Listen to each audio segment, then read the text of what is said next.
Now, it's Eurovision tonight, but some fear that that camp spectacle is already marred in controversy. Many people are calling for Israel to be booted out of the competition due to the ongoing conflict in Gaza. Now, Eurovision's website states that the peaceful protest is allowed, stating that they are a firm advocate for freedom of speech and the right for people to express their deeply held views and opinions. But could that get out of hand? Now, the Dutch act has, of course, been axed due to an ongoing incident. Well, joining me now to discuss this is GBNews reporter Charlie Peters. Charlie, what's the latest? Well, it's all gone quiet here, Darren, as the afternoon session has started in the Malmo arena behind me. The loud music that was blaring out before has been turned off while that concert starts. And at the same time, ahead of that expected 1,000-strong pro-Palestine demonstration later this afternoon, we have seen some of those protesters begin to arrive at the area. At the same time, we've also seen the police continue to bolster their significant presence here, counter-terrorism specialist officers and armed police patrolling the area.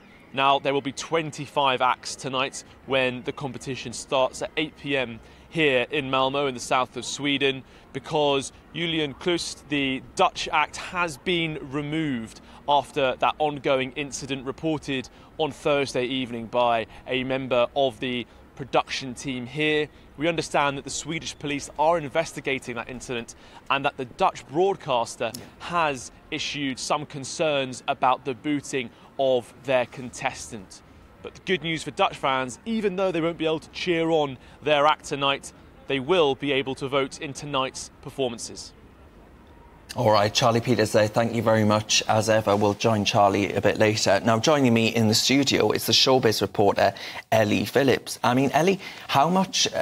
politics has always influenced Eurovision, right? This isn't a new phenomenon. No. But how serious is it this year?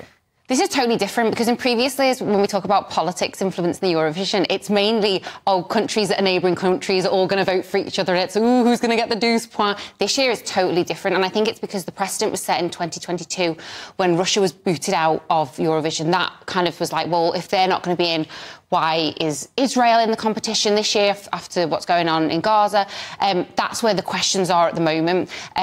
Putting that in a bit of context as well to add into the mix, the headline sponsor of Eurovision is a brand called Moroccan Oil, which is an Israeli brand. Yeah, so they're the biggest sponsor of Eurovision as well. Yeah, Israeli. Because the Moroccan products are sourced in Morocco, but it's an Israeli brand. So that adds a kind of another dimension into it when you look at it as a whole.